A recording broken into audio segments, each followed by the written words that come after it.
mention that. Yeah, they were. Gabe had been doing it since Dramatically different amounts of time. Sure, but Yeah. I'm just wondering for... Gabe had been doing it since I believe 1996, and he had a total number. He had a total number of dives, like 56 dives. Okay. Which is, Tina. and then Tina had, I think, 11 dives under her belt. Okay. And so she was an amateur. She was a novice, and She actually, was not good at it. Right. and actually, Gabe was a novice too. I mean, he had a lot of his dives were just like kind of pool dives. He actually took his first classes in a quarry, basically a flooded quarry, Which means there's no current whatsoever. yeah, very controlled environment. He did a little bit of ocean diving, not too much, and most of his dives were pretty shallow. We're talking like 20 feet. And I think the deepest he ever went was about 130 feet, something like that. That sounds Okay. about right. Yeah, But yeah, and- he if you read, when you do the reading on this, what's so confusing, this is what really lights some people on fire. People will list his certifications. Other than the quote unquote rescue dive certification, all he had was basic novice certifications. Yeah. He could dive. He was okay to dive on his own in a group. He wasn't some crazy super expert dive master in any way, shape, or form. No, And not I will at all. just mention that just because you're certified rescue something Doesn't mean anything. really mean... It means you technically have the knowledge in your brain on how to do a given thing. No, but pretty until you're much. put in that situation, you have no idea if you're going to be able to do it. Well, exactly. He took this class, and he even said himself in his police interview that the class really more covered things like just search patterns and stuff like that, like how to find somebody versus how to actually Save do them. the hairy work of rescuing them. Right. And so, he wasn't as qualified as he sort of made himself out to be. And I'm not sure, too. I mean, again, I don't want to accuse him of misrepresenting himself. Maybe he didn't. He might have, he might not have said, he might have just said, hey, I did take this rescue class, and people might have heard, oh, he's a certified rescue diver. Maybe Gabe never misrepresented himself at all. Yeah. People have said that he did. I'm not so sure that he did. Yeah, I feel like he's a bit of a blowhard. But what I was Yeah, going to say is maybe. that the other half of your question was Tina. She had only been diving in pools, if I remember correct, or Yeah. maybe one quarry And dive really or something. only for like a year. Yeah, and she'd been Yeah. in classes and Okay. apparently was not good at it and was kind of panicky underwater. She so did not take to it like a duck to water, not at all. No. Yeah, she... or fish Yeah, in this instance. Yeah, she did not seem to, Okay. but she really seemed determined to learn because Gabe was her man, and she wanted to do this scuba Be thing interested so in she this, could be yeah. doing things with him. Yeah. You know? Okay, I So, just realized we hadn't talked about that yet. So Yeah, no, no, and, good- and it's good actually point. what they did is not uncommon. I mean, like I said, I had friends who, he was a diver forever. He wanted to go to this tropical place and dive on their honeymoon, and she said, yeah, let's do that. Let me go get this. And she took like 6 months or a year of lessons in preparation before they ever went out. Like, people do this. There's nothing bad or nefarious to say, hey, let's take a dive trip on our honeymoon. No. Yeah, It's I, just yeah. some people are or take to it better than others. Yeah, I thought myself, I've always thought if I lived in a nicer climate with clearer, warmer oceans, I would totally be a scuba diver. But we live in Oregon, and let's face it. I mean, I know some scuba divers, and they jet halfway around the world. They go to the Caribbean, they go to the South Pacific. You can't do it without a lot of money. But there's not that many places to really do good scuba around here, so I'm not a scuba diver. Otherwise I would be because it's cool. yeah. I mean, I'd love to do it. But. So they go out with... Oh, yeah, so back to our story here. So they go out with 4 other divers, and they get in the water and go down just a little ways, and then it turns out that Gabe's dive computer is not working right. And What's a dive computer? yeah, dive computer is like this little apparatus. It's like basically a smartwatch for underwater. yeah, it's like a gigantic watch underwater that does stuff like it keeps track of your depth and stuff. And some of them, I've been told, I talked to a dive expert about this stuff. Actually, his name is Austin at Aquatic Sports here in Portland. And he was very, very helpful in explaining how some of this stuff works to me. So dive computers can be, there's several different types. Like the cheapest, simplest kind is basically uses computer algorithms to just sort of estimate, if you put your parameters in, it just sort of says, hey, you told me you had this much oxygen, you've been down for this long, you might be running out, dude. That kind of thing, real simple stuff. And then the more fancier ones, like the one that Gabe has, actually has a little radio transmitter that you put in your tank, and it actually, it's got a sensor that can sense the pressure in your tank and tell you how much air you've got left, which is kind of cool, kind of important. And so this one had issues. in his first statement to the police, he said that they got in the water, he noticed it wasn't working. In his second statement, it was later on, I think it was on the same day, but just later in the day with a different interrogator, he said that, well, they got in the water and his computer was beeping at him and saying that there was a malfunction, saying he had no air pressure. And so he was, so they got back out of the water, they get back on the boat, they go back to the spoil sport. He and Tina both. Yeah, he and Tina both. Okay. They're dive buddies. They go together. Well, They got to go together. just want to clarify. Sorry. yeah, absolutely. Yeah, because you want your, and this is one of the things I asked Austin. I said, well, is it really that important? And he said, well, it kind of is, because I guess with divers, you want to keep track of all your stats. It's like a baseball player, and so that's one reason they want to keep track of all your dives, and your dive computer does that for you. It actually keeps, it has memory, and it keeps track of your dives, how deep you went, what your oxygen consumption was like, and how fast you went down and came back up, and all kinds of stuff like that. So he said, I would probably fix it rather than, just go without. Mm-hmm. You could do the dive without it, but your typical diver is going to, because something, a little bit has been made about this, about the whole, he had to go back just because his dive computer wasn't working. What's the big deal, dude? And it's thought It's that, an important piece of equipment. Well, it's been, a kind of a safety equipment. Yeah, well, it's been thought that perhaps there were too many divers around, and he wanted an excuse to delay and come back out a little later when there weren't as many divers. Oh, it was a ruse. Got it. Yeah, exactly. And I think it was Dateline NBC actually mentioned this point, but they weren't the first or the last to say that, well, because he went back to the spoil sport, opened it up, took out the battery, realized it was in backwards, flipped it around, and put it in the right way, and the dive computer worked. So if his dive computer is beeping at him and he had the battery in backwards, it wouldn't have worked. So it had to have been the battery on his tank. Mm-hmm. The sensor on his tank had to have been the one that was in backwards. Yeah. Or it wasn't actually beeping at him. Well, okay, yeah, I'm giving him the benefit of the doubt. See, that is the point that people have made, is they said, like, well, okay, if the battery was in backwards, then it couldn't have been beeping at him because it wouldn't work at all. It's not even going to produce a beep. But if the tank receiver is not sending any information, the dive computer theoretically would be like, hey, you have no air, because it's getting no signal. That was essentially it. And apparently with this particular one, it's called an Oceanic. An Oceanic makes a lot of different models. I can't remember what model this exactly was.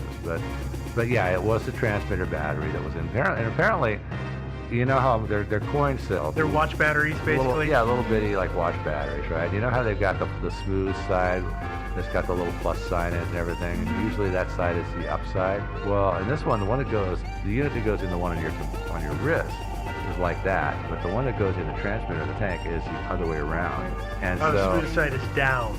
Yeah. And so that's what happened, is you put it in backwards. Apparently, they recommend taking the batteries out if you're not going to use it for a week or more, which is not a bad idea with electronic devices. Yeah. Take the batteries out. Seriously. So he put the batteries in just prior to his trip, I think, and got one of them backwards. So yeah, he flipped it around and it worked. So again, it wasn't that his computer was working, it's just the transmitter, as you say, in his tank was not working. Right. And transmitting a signal. And I also, just as a note, don't find anything particularly nefarious from him, first saying it wasn't working and second saying it was beeping, because he's saying the same thing. Yeah. Right? He just has added detail. Yeah, it's not. Yeah, exactly. As it's calmed down. I mean, as he's gotten further away. Well, I mean, they both. From what happened. Yeah, I mean, they both essentially saying the same thing. One is saying it's not working right, beeping or not, right. And the second time, it wasn't working right. It was beeping. With a little more information, yeah. And this is, Joe said this earlier, is that there's his story changed 16 times. This is an example of the quote-unquote changes. They're very simple little things. Well, right. And we've talked about before, witness statements change and evolve, and that's just what happens. Exactly, and the thing about it is he made certain statements to the police, and they were more or less the same. Although I had to admit, some of them don't entirely make sense, but okay. But then he said other things to other people. There were a lot of other people there that were fellow divers on the boat, and company employees and stuff. And he said various things to various people, and also members of Tina's family, etc., Tina's dad and his sister. And then it was not actually until several years after this whole incident that there began to be a big, huge police investigation. A lot of these people were not interviewed until several years after the fact. And these are people who had talked to Gabe, but after several years, I mean, they're all going to have Can different change. memories. Yeah. And so that the whole he changed his story 16 times really kind of came from that. All these different people said that Gabe said different things. But I mean, But they said he said. they said he said this And several years later. and yeah, years later. And Right. so, well, what do you expect? Yeah. I mean, I also will just briefly mention, sorry, before we get back into the story here. I also feel like it's like either way, right? Police are often suspicious when they're like, the story didn't change at all, that's even more suspicious. you know. If the And then story they're is like, just- but the story it's just like nobody's ever gonna be happy with I it. know, so. I know. Moral of the story is police are always suspicious. Yeah. oh yeah, Which I guess I'm they okay kind of with. are. Kind of supposed to be Yeah. though. That's kind of the nature of their job. All right. Unfortunately. So the Yeah. battery, he fixed it, and then what? They go back out. Yeah. So they go back out. And by the way, apparently Tina was complaining that she felt too buoyant, and so she did ask an employee on the boat where the weights were. Because she's wearing what's called a BCD, it's a buoyancy compensation device, Which is an inflatable bag. essentially it's a vest. And it's part of your gear. It's like your tank attaches to it and everything, and it fastens around your body. And it's got bladders inside, so you can inflate it and change your buoyancy. And it hooks up to your air tank and bleeds out that, so you can inflate it or deflate it as needed to change your buoyancy.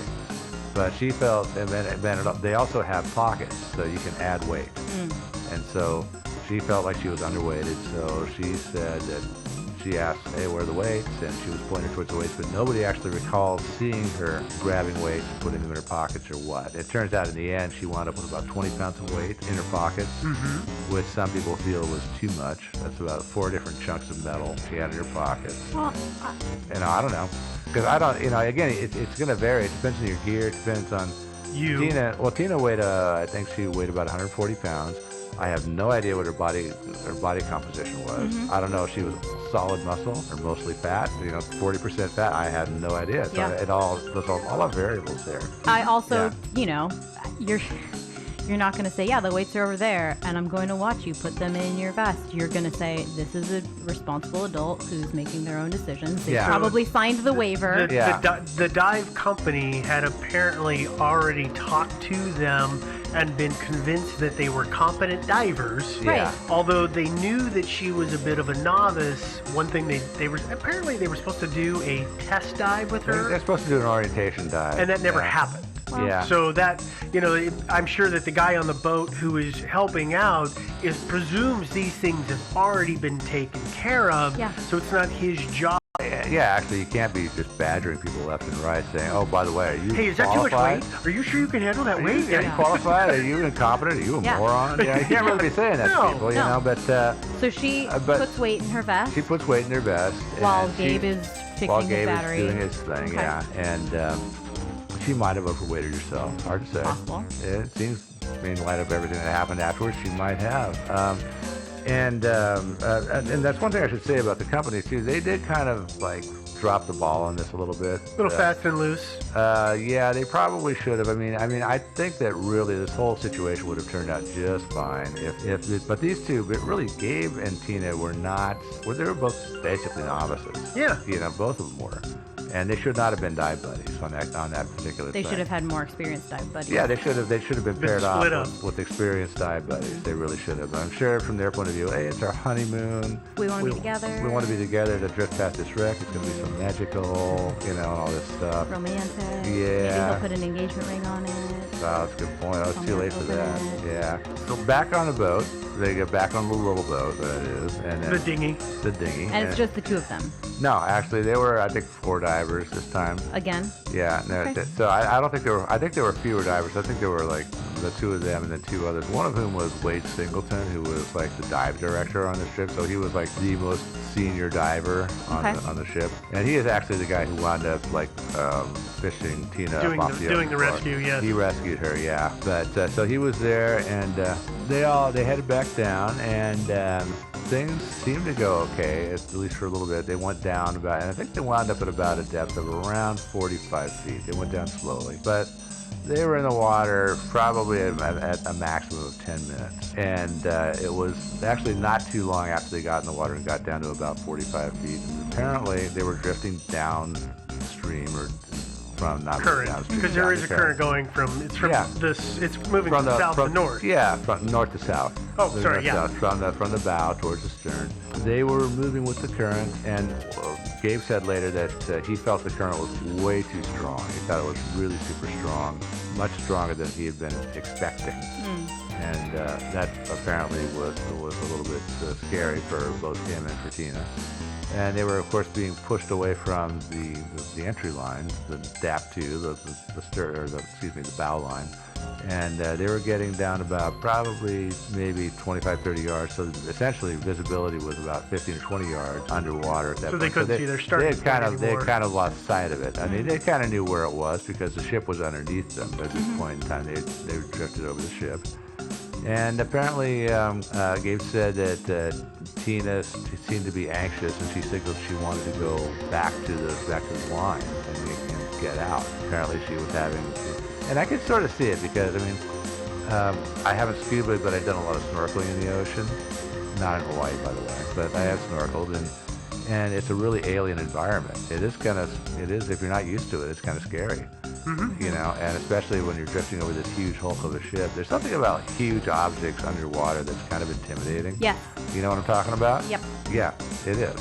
I do. And I can't explain it, but that's just what it is. So it might have been that. I'm not sure exactly, or it might have been the current. She could have just been like nervous and uncomfortable. I mean, if this was her first time really in the ocean, scuba-ing. Yeah. Gabe, at one point, I heard a statement somewhere. He suggested that instead of trying to get back up to the entry line, they just go straight up. And apparently, but she wanted to get back to the line. It's the only point she had in her brain, apparently, of where to go. Yeah. And I think it's quite. I think she probably was nervous because her dive computer. One of the things the police did is they seized the dive computers from Gabe and Tina. They took them into custody because you can download all the information on those things. And also they grabbed Wade Singleton's computer too and downloaded his information.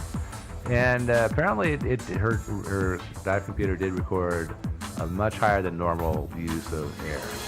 So that's what happens when you're scuba diving and you're breathing nervous. Like hyperventilating. Yeah, you're breathing way too fast. So apparently she was pretty scared and nervous.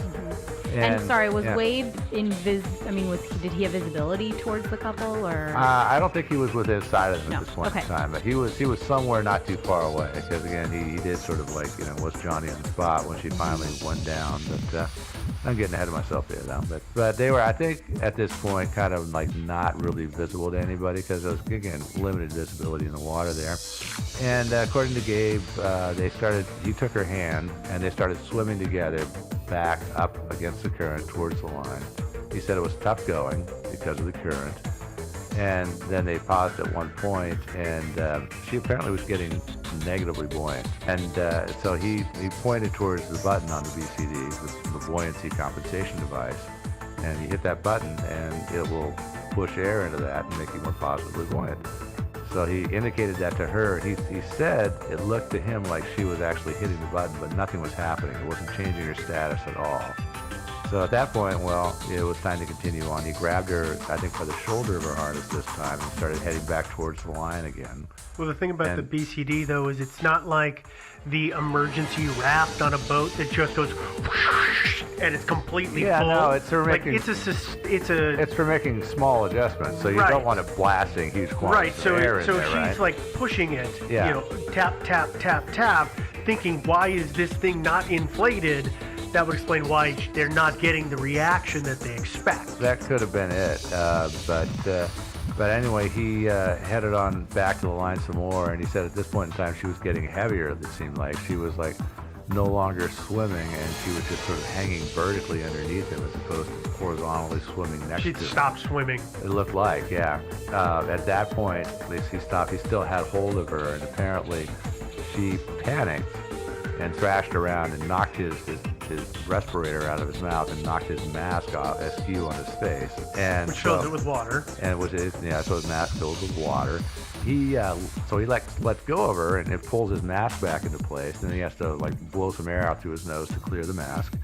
And then he's got to find his respirator, and it's like floating off somewhere he can't see out of his vision. So he grabs that and sticks that in his mouth. And then he looks, and well, Tina has floated downward. She's sinking. She's now sinking downward slowly. He said that she was sinking, looking up at him with her arms outstretched towards him. But not really doing anything? But not kicking or screaming or fighting or doing anything like you would expect somebody to do in a situation like that. And he said at this point that what he did is he upended himself. And of course, I didn't